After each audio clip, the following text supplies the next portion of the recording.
Warm greetings and wishes to you, those who are going to view this case study and design thinking based video. So today we are going to discuss about the assignments that's provided in the subject data analytics. So this time we decided to give the assignment as a real case study. Already you people know. So the scope of that assignment, you should have well listed to prepare the questionnaires irrespective of the problem statement, and how you have to collect the data from people or that from the society for the purpose of the problem, and then you have to be analyzed. That means pre-processing the data. For that, what set of algorithms or the statistical methods we have to be implemented, and then is it need any kind of the transformation or not. So these are all the parameters we are going to be discussing in this video. So already we know the problem statement what we discussed in our class. So this is that political season, that means the voting season. We are trying to collect what is the mindset of the population, to whom they are very favored, either with the present government or that people are need some changes, or the people are looking for the new phases. So this is the problem statement we gave, and then for the problem statement we discussed with your respective ward, and then you have to be finding out what is the total population. That means inclusive of male and then some female, and then from that we decided to collect a 5% of the sample. So already you framed that is the question, and then almost you collected a certain percentage of the data from the people. So just you have to share that experience.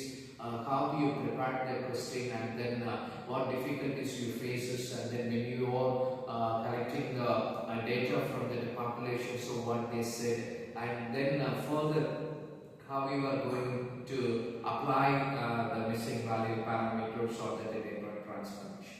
So please, any one of you can share your experience.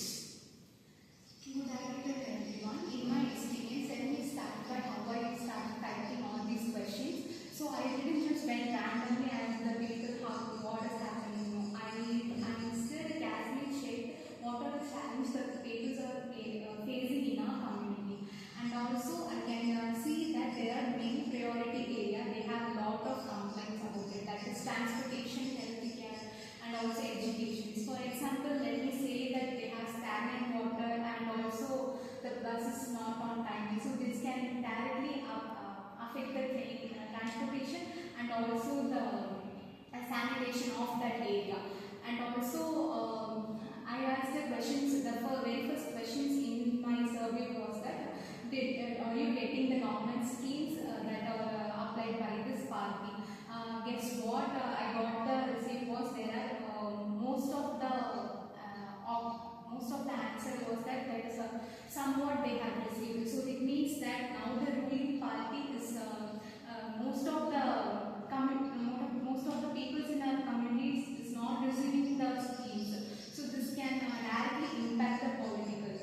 So I can also add that after doing all this, I can go for the next data analysis steps.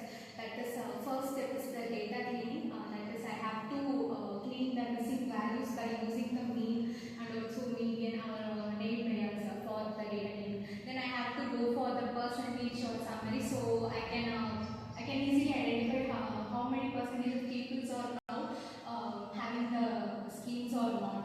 And also next is the coefficient correlation. So if the education satisfies the people needs, and then next is that all that F test, T test, and also the chi-square, which are used to compare all the groups between this education and healthcare.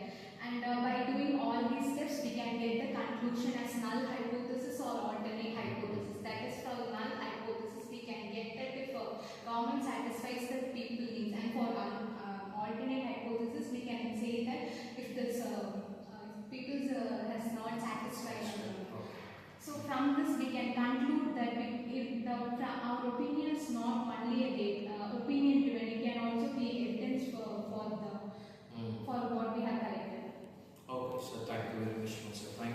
On that next video also we are going to